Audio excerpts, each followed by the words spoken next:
en güzel şey sənət. Sənət deyilsə nə o şey? Əl qabiliyyəti. O oxumaq.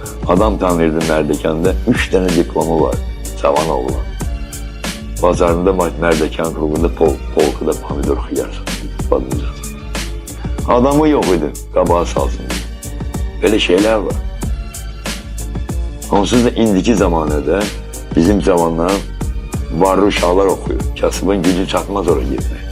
Çünkü kasıba ya uçilişli, ya texnikumdur, ya da deyirlər bu Azərbaycan deyirlər peşə məktəbi, ya da internat.